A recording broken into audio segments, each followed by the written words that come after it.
Assalamu alaikum. I'm Saadat Nisar with the course Electronic Commerce. We are into our 17th lecture today. You know that Internet presents a two-way communication model. That is a client-server model. And there are certain client machines, hundreds of thousands of different client machines which are attached to the Internet on one end. And on the other end, there are many server machines which are attached to the Internet. And thus a client-server model comes into existence. Just to remind you this concept, you can see the slide. The client-server model is shown in this slide. There are two client machines. They are connected with the Internet. And on the right side, there are two server machines, server X, server Y, in which the code of certain web pages, certain files, they are stored. And each time a client machine sends an HTTP request, a web page request to a particular server machine, which then provides that web page accordingly. You may notice that certain data, certain information in this client-server model is processed on the client side. So therefore, there would be certain information, certain code, certain data that the client machine would be capable of processing. And similarly, certain information, certain data would be processed exclusively by the server side, by the server machine. And that is exactly our topic of study today. We are interested to know as to what type of data is processed by the client side and which data is processed by the server side. First of all, you should know that the HTML code that is processed on the client side. So all your HTML tags, all your HTML based code, that is sent by the server side to the client machine when the client machine makes an HTTP request, and then this code sent by the server to the client is processed by the browser. We say that in fact the browser interprets this code. The browser has got this capability. It knows these tags, HTML tags, and it knows what to do when these tags are before the browser. So accordingly, the browser would display the results when it processes the HTML code. Second major type of data which is processed by the client side is the JavaScript code. You may have noticed that we can embed JavaScript instructions, JavaScript code, JavaScript statements within our HTML document. We have seen that in previous examples. So that portion of the JavaScript which is embedded in the HTML document, mostly that code, JavaScript code, is also processed by the client side. The browser is equipped with this facility. It knows certain predefined JavaScript objects, their functions, their properties. So the browser knows what is meant by alert function, what is meant by document.write, what is meant by the date function, date method, etc. So accordingly, the JavaScript code is then processed by the browser and the result is accordingly displayed on the client screen. Here, I would like to give you a few examples what JavaScript actually does for us.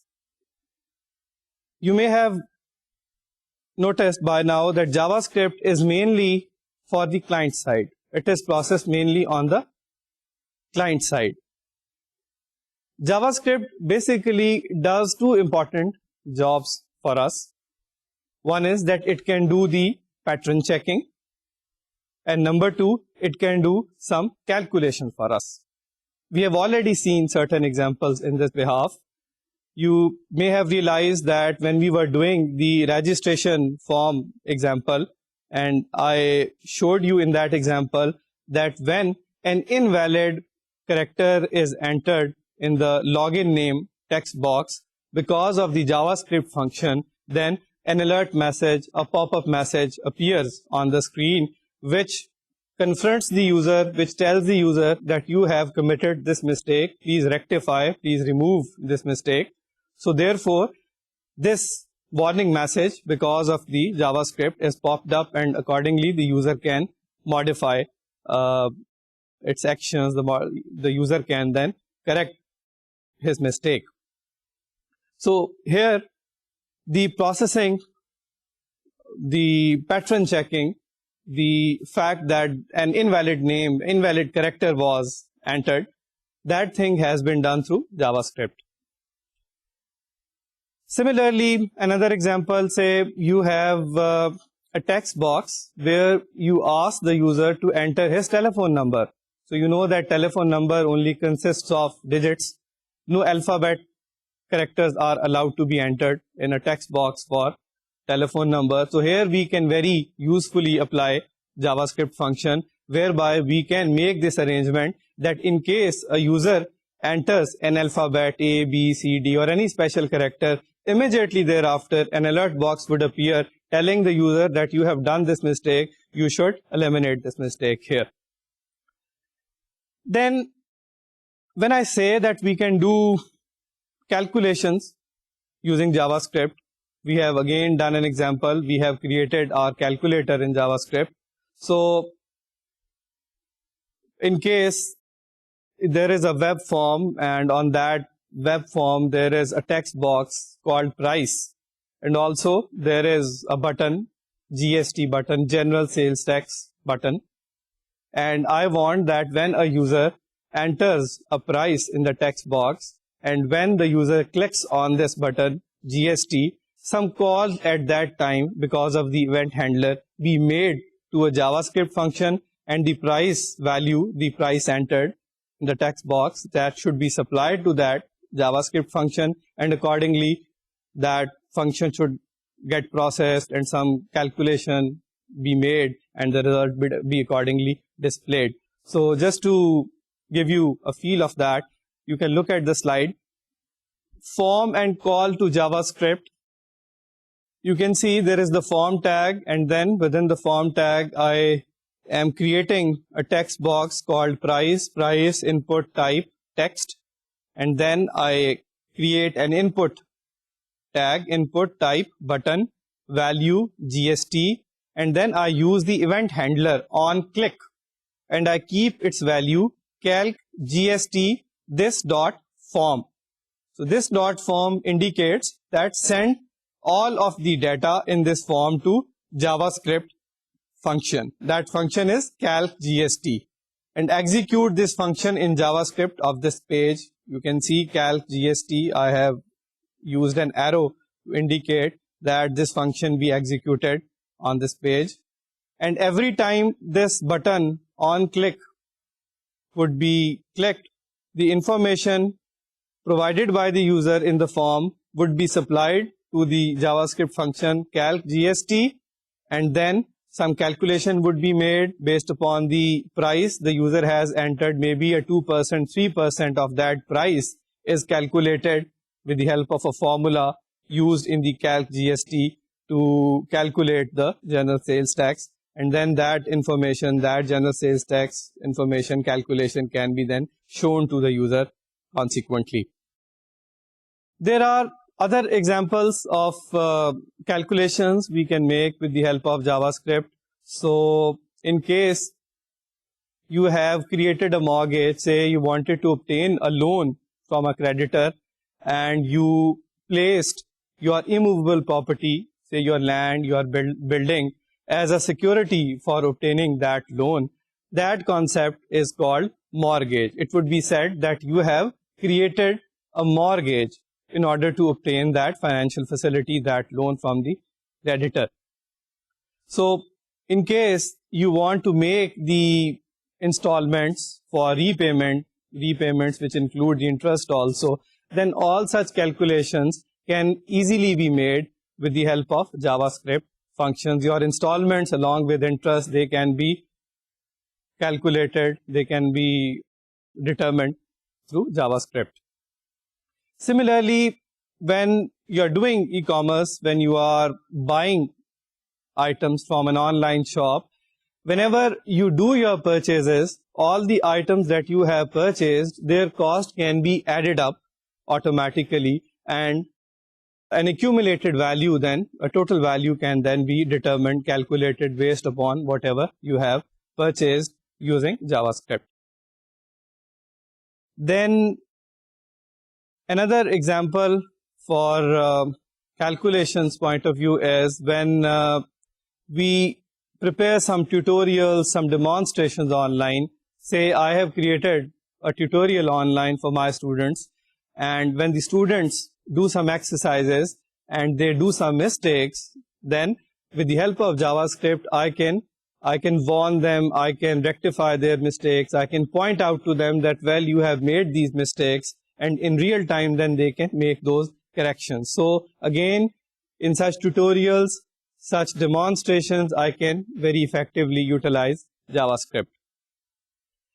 You should remember one basic thing, that in case of all these examples, no data is supplied, is transported to the server side. All the information provided by the user, that information is processed on the client side. And whatever results are generated, they are then accordingly shown to the client on his screen. No data is shipped to the server side. That is the basic point you should register here. Then a third type of data or information that can be processed on the client side is applets. Applets are defined to be those compiled Java programs which are exclusively processed on the client side.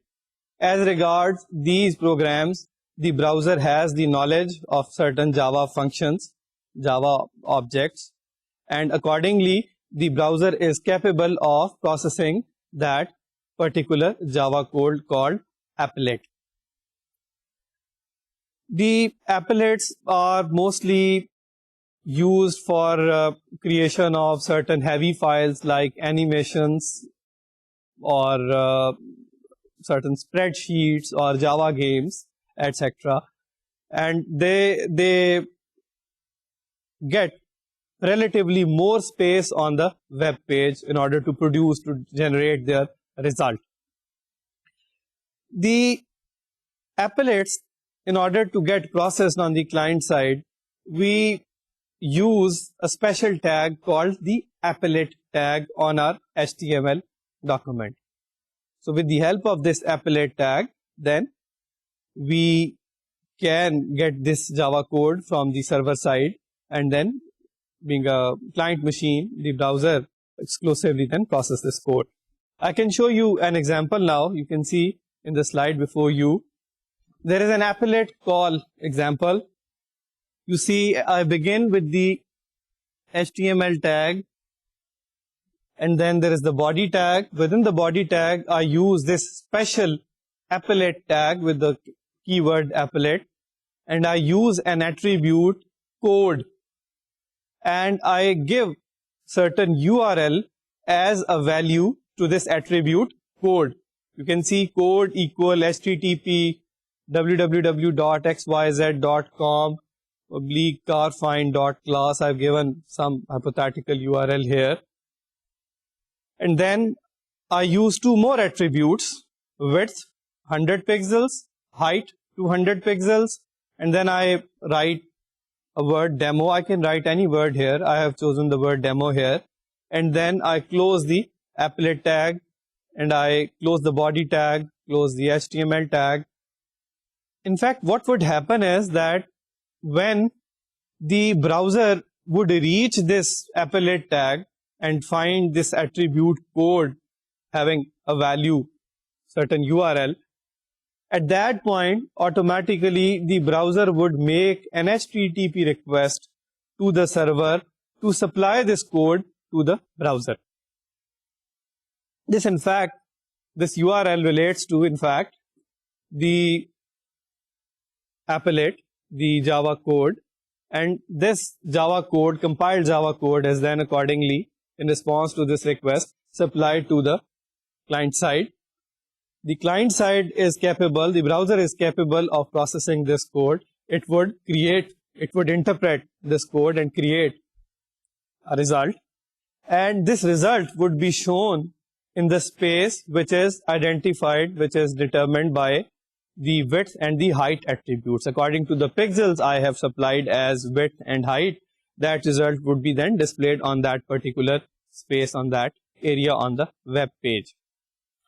Just in case that the browser does not support this appellate tag, it's an old browser for that matter, in that eventuality, the word that I have typed between the starting appellate tag and the closing appellate tag, which in this case is the word demo, that word would then appear on the screen, indicating to the user that his browser is not capable of handling this appellate tag. It does not support this appellate tag. If it supports the appellate tag, then this word demo would not appear. Okay. Then the fourth major type of data that is processed on the client side is cookies. Remember, cookies is a very important concept, and it has got a lot of relevance and significance for electronic commerce. The question is what a cookie is. The answer is, the cookie is that text file which is generated by the server side, and it is stored on the client's hard disk. This is that text file which resides, which is stored on the client machine, on the client's hard disk, and it is supplied by the server side in response to a certain action of the user. In order to create a cookie, you need to do some programming. Within that page which generates the cookie, you have to embed the cookies code. Mostly cookies are programmed or they are created with the help of JavaScript. So there is a particular property document.cookie in JavaScript. Using that property of JavaScript, we can then very effectively, easily create cookie files, and then we can store them on the client side. But there are certain programs, certain other tools like CGI scripts. They can also be utilized for the creation of cookies, but in majority cases the cookies are created with the help of Java. And then, as you know, JavaScript is processed mainly on the client side. Therefore, this cookie related code with the help of JavaScript is also then processed by the browser on the client side.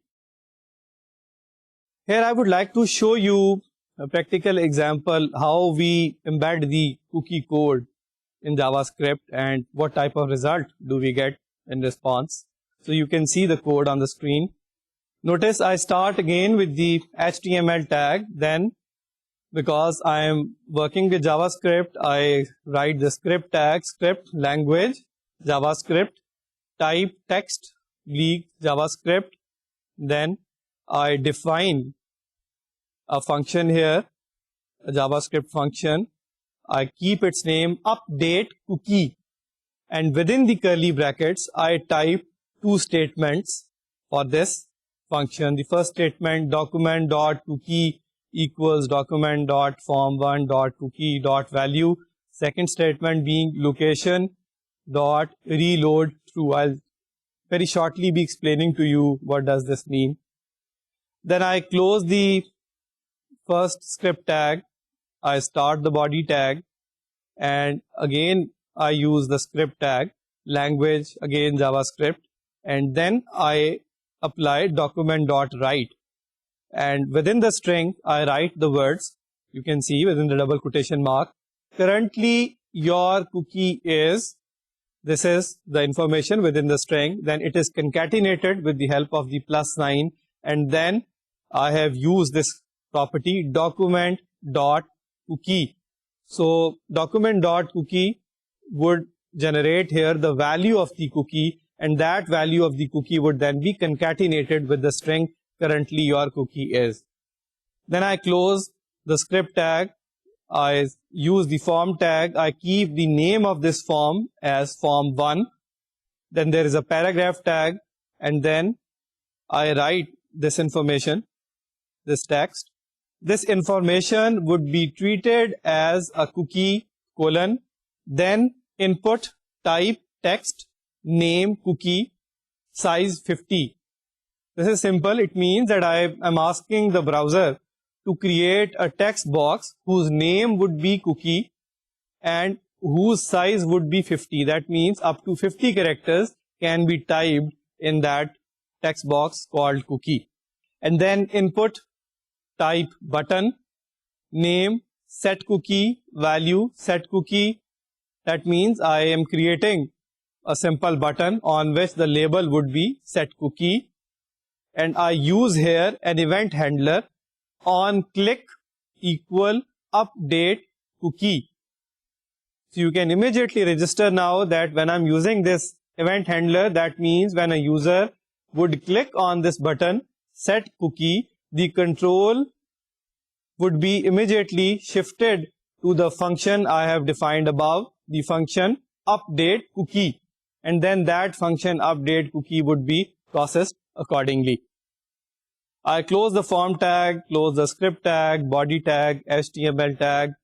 The result of this code would be this. As you can see, initially when this code would be processed, I would have the first line written, currently your cookie is, I have not set any cookie as yet, so therefore there is nothing written after the word is. Then in the subsequent line, this information would be treated as a cookie, and then you can see there is the text box whose name I had kept as cookie, and then there is a button on which the label is set cookie. When the user types any information in this text box, say in this particular case I have typed the word Ahmed in this text box called cookie, this is the information which is going to be treated as a cookie, and this word Ahmed is then going to be stored on the client's hard disk when the user would click the button set cookie. So when I click this button set cookie, you can see I get this result. So you can notice currently your cookie is Ahmed. After the word is now, there is the word Ahmed which I had typed in the text box. And then you can notice that this text box called cookie, this text box has become blank again. After setting this cookie as Ahmed, which is now stored in my hard disk, the word Ahmed, it has again become blank. And if I type some other information, subsequent information in this text box, and then click set cookie, then there would be another cookie generated, whatever information I would type secondly in this text box. Now, let me show you the code once again. What happens is that when this function update cookie is called, the document.cookie is equal document.form1.cookie.value. It means that whatever value the user has typed in the text box cookie, that value would be assigned to the property of JavaScript cookie. So document.cookie would be that value. Document.cookie would become Ahmed in this particular case. And then the second statement, location.reload true. Location, by the way, is an object, a predefined browser object, and it has got a special function, reload, and I have typed true inside the parentheses. Because of this location.reload true, what would happen is that after storing this cookie, the browser would reload the same page before me. So as you have noticed that the cookie text box was again blank. After the cookie Ahmed was created, the page was reloaded by the browser for me and with the text box blank. So I could have typed then some other information in that text box.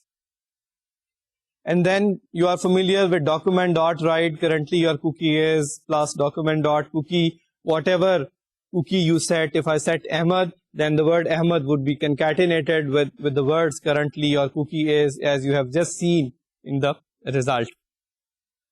At this point, I would like to discuss a few things with you in relation to cookies which are quite important to understand. The first thing is that when we are writing our program, we are writing our JavaScript statements for the creation of cookies, for that matter. Then in JavaScript, there are certain field names and there are certain corresponding values of those field names that we have to specify as a value to the property document.cookie. More important of these fields are name value field and expire date field. So, therefore, if I have a web form before me where there are 3 text boxes, in first text box I am asked to print my first name, then in the second text box the last name, and then there is a text box for writing the email. When I do that, when I print this relevant information, then in fact it would be said that I have created 3 different pairs of name value field. So my first name, its value, my last name, its value, email address, its value, they correspond, they relate to the name value field. Then this information, the first name, the last name, and the email address which the user would type on the form, these values, they are then assigned to the variables which are used on that web form in its code. So these variables, they would accordingly acquire these values which the user has input in these 3 text boxes, first name, last name, and email text boxes. And accordingly, with the help of document.cookie, all these values which the user had input in these text boxes, all that information, these values would be stored on the client's hard disk in a cookie file. Also, with the help of the expire field, a coder can specify that this particular date would be the date when this cookie would automatically expire. It would be deleted from the hard disk of the client machine. So, by using this expire field and keeping certain date as its value in the code, the user can then within the document.cookie specify that this particular date is the one when this cookie would no longer be existing. In this fashion, I can write the program for my cookie. Again, document.cookie is the key word, the key property, and you can see in the slide before you that I have used these field name, value, and the expire date as the fields for document.cookie. You can notice that in the slide before you. I think I've explained that concept, so no need to explain it individually again. Then another important thing to be noticed is that whenever you type certain values in the web form, and these values with the help of document.cookie and with the help of an event handler, say on submit, all these values on submit, they are stored in the cookie file residing on the client side. Then you should notice that all this information would be stored on the client's hard disk against the URL of that web form. So whatever information in the shape of cookie is on the client's hard disk, that corresponds to a particular URL, and that URL is the URL of that website, of that web form which you had opened before you and in which you had typed certain values. What happens is that whenever you visit this web page, this web form again, you visit this website again, it is the property of the browser that whenever you type that particular URL again, the browser would see that URL and would try to match this URL with the cookie file created. So a cookie file is created against a URL. The browser would see that does this URL which the user has now typed, does this URL exist in the cookie folder? Is there any cookie against this URL created? If that is the case, then automatically the browser would transmit, would supply that information contained in the cookie file to that website, to that web server.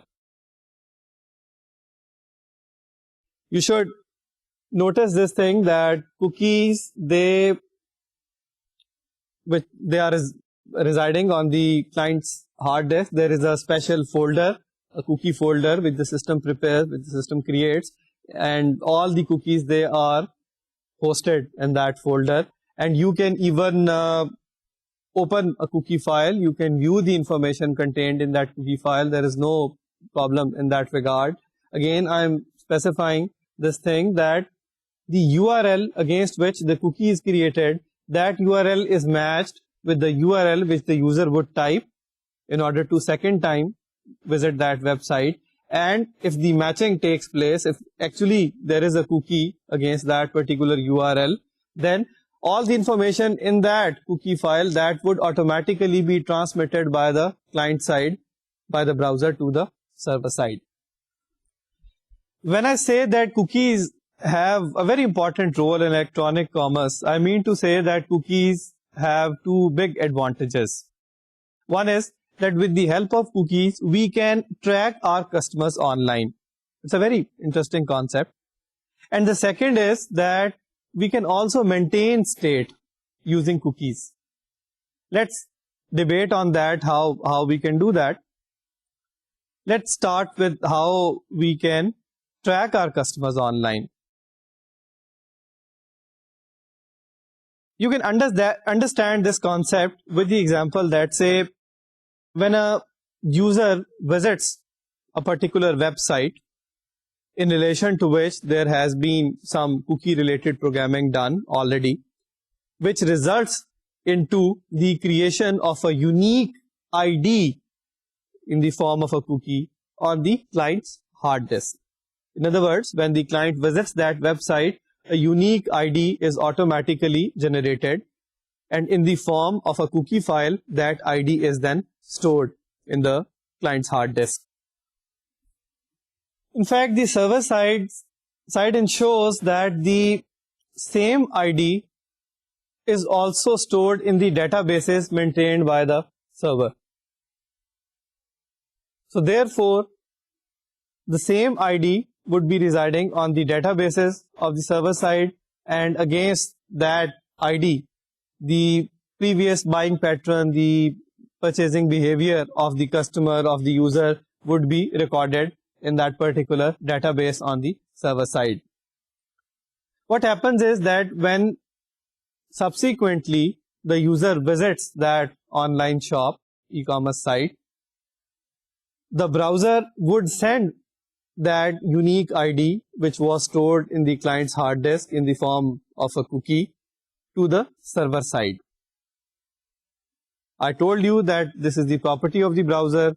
That browser first of all tries to match the URLs. If the URLs they do match, then the cookie information is automatically transmitted to the server side to that URL.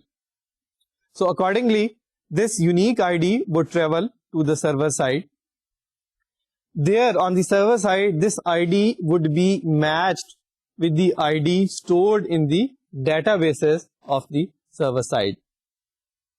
And if these two IDs, they are the same, they match with each other, that would generate the clue for the server side that the same customer has in fact come again for shopping purposes. So in this fashion, the customer would be tracked.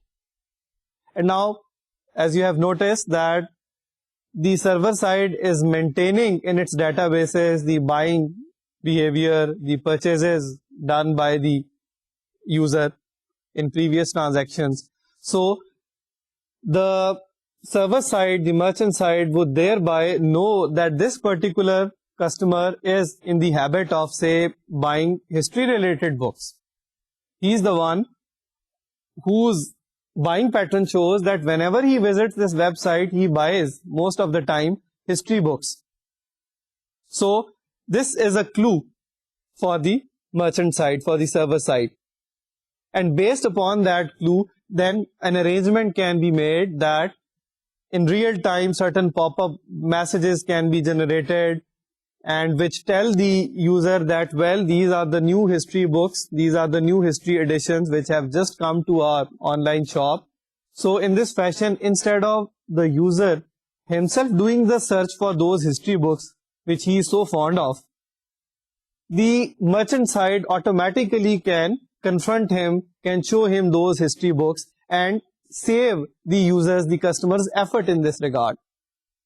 In other words, we say that the merchant side has rendered a personalized service to the user.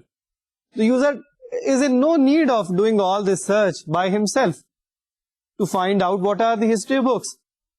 The shop, the online shop is itself telling the user that, well, we have got these history books for you in which you are so much interested. So in this fashion, by tracking the customer and then targeting the customer with the items in which he is interested, we can convert our customers into loyal customers. So if the customer knows that, well, this is the shop which provides me the services on personalized basis, then the customer would tend to visit that e-commerce shop again and again and do the shopping from that particular shop. He would be termed as a loyal customer of that online shop. So I hope that you understand this concept. It has a lot of relevance for e-commerce and many online shops, they are utilizing this concept. Then the second thing I told you that we can maintain state with the help of cookies. You know that HTTP is stateless. Remember the 4-step process. When we make an HTTP request, in the 4th step, the server side breaks the connection. Right? We can utilize this cookie concept in order to maintain state. How can we do that? For example, you access a web form and there are a few text boxes on that form. You type certain information in those text boxes and then you click a submit button. If the appropriate cookie programming has been done in relation to that web form, then the information you have typed in the text boxes, that would be stored on the user's or the client's hard disk in the form of a cookie file. Right? Assume that after that the session is broken or the session is terminated. The user does not take any further steps on that website.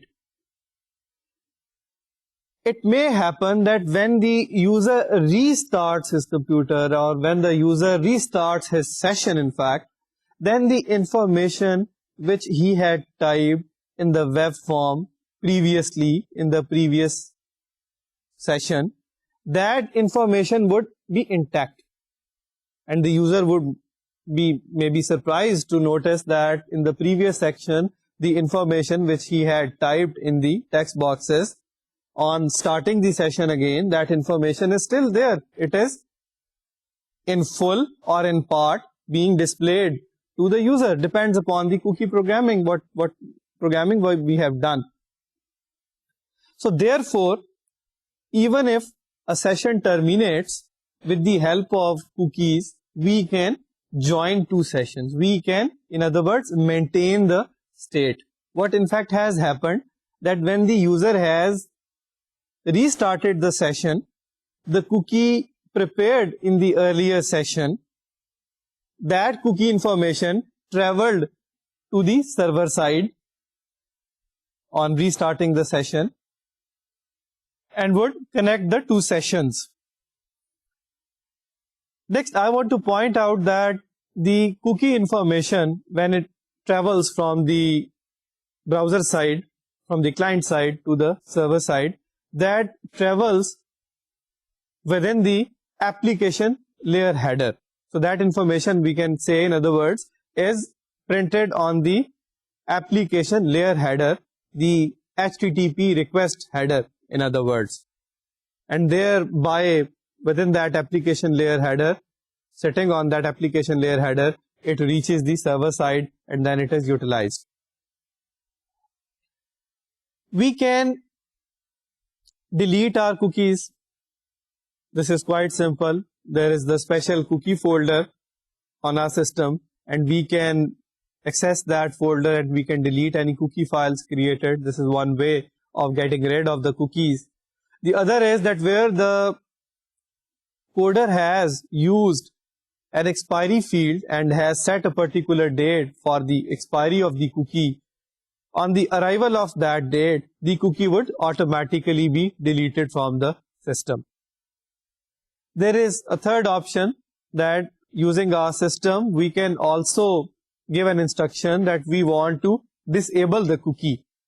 In that eventuality, whenever the cookie would come to be made on the client's machine, there would be a message for the user that whether you consent to the creation of the cookie or not. And at that time, the user can indicate that I don't want the cookie to be made on my hard disk. This is what happens when we disable the cookies. Another thing to keep in mind is that the cookies can be made use of only from the system where they are stored or they reside. So therefore, in case there is a unique customer ID stored on a particular machine, then the tracking of the customer with the help of that ID can only be done if that particular machine is used for accessing that website. If some other machine is used where that ID is not residing, then no tracking of customer can take place. There is a huge issue with the use of cookies. So we can say in fact that the issue is personalization versus privacy. These two P's, they conflict with each other and it's a big dilemma. I have already explained what is meant by personalization. Using keys, we can track the customers and then we can send them personalized messages and then we can serve their needs. We can attend them in a more personalized fashion. On the other hand, the informational privacy rights of a user, they are also likely to be violated or infringed with the use of cookies. How? This happens at two different levels in fact. The first level, the first case is that when without even your knowledge, some information, some data by the server side is being stored in the form of a cookie file on your hard disk, you can say that your privacy has been affected thereby. Some data has been written on your hard disk and you do not know about it. So that is one issue with regard to the use of cookies. The second problem is that, okay, it is understandable that with the help of cookies, personalization can be done. This is in fact a thing that benefits the merchant more. But there are customers who are not happy with this arrangement. They in fact do not want their informational privacy rights to be violated. They don't want that people should know, the merchant side should know that what type of items they are interested to purchase. They don't want these pop-up messages to be sent by the merchant side to the users, to the customers. Although in one perspective, this information is useful, they are being served in a personalized fashion. But on the other hand, there is another angle also that people, they might not feel happy about it when they are sent with some targeted messages after they are being tracked, because they don't want that people should bother them, they should send them personalized messages in this fashion. They should track their buying behavior, buying pattern in this manner. So this problem, this issue, personalization versus privacy, this still is there, and there are certain efforts being made to get a resolution of that. There are certain legal ways to tackle this problem, basically. We can talk about it in some subsequent lecture.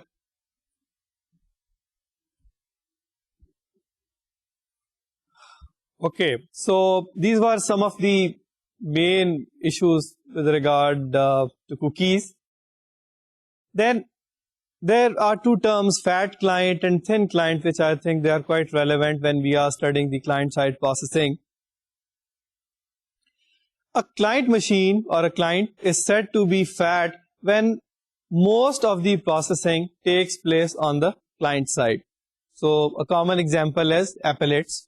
Applets are those compiled Java programs which are sent by the server side for processing on the client side. And when majority, the bulk of processing is taking place on the client side, we say that this client has become fat. What is the advantage of having a fat client is that we offload servers in this fashion, which means that your bandwidth increases. The server side immediately sends you the code, sends you the data to be processed by the client side, and thereafter the processing takes its time on the client side only. There is no delay in the supply of this data, this code from the server side to the client side in case of fat clients. Then in case of thin clients, as the name suggests, the majority of the processing takes place rather on the server side, and just a little bit of processing is done on the client machine. The advantage of having a thin client is that if there are certain software upgradations that are to take place, then we are only to play with certain particular web server machines only. We just need to do some arrangement, do some modification with the web servers alone. We don't need to touch, we don't need to manipulate the client side, the browser in that regard, right? I try to explain this concept. Say there is some upgradation and the client is thin, most of the processing has to take place on the server side, then this will be quite beneficial that you upgrade those few server machines only, because the processing is going to take place on the server side. So you just require to upgrade the web server software, right? And the majority of the client side machines, they don't need any such manipulation, and you don't need to buy a new web browser for that matter.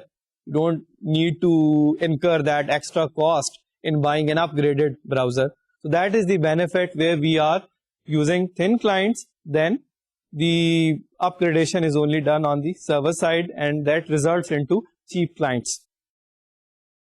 So dear students, in our today's lecture, we have basically seen what type of data mainly is processed on the client side. So we came to understand that all the HTML code is processed on the client side. The browser has got the capability to process the HTML tags.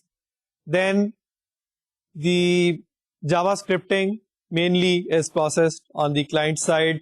No data in that regard is sent to the server side. The pattern checking, the calculations, all that job can be done on the client side with the help of JavaScript. Applets, these are compiled Java programs. This code is sent by the server to the browser and then processed by the browser. And cookies, we have talked quite at length about cookies. This concept is very useful. And the cookies, once they are prepared in JavaScript, the cookie-related code that is processed on the client side, cookies, they are those text files which are stored on the client's hard disk, and they can be utilized for the tracking of customers online. Besides, they can also be utilized for maintaining state in the stateless environment. So that is our main discussion for today. We sign off here. Inshallah, we'll be discussing the server-side processing, that concept in detail in our subsequent lecture. Till then, I say you, Allah Hafiz.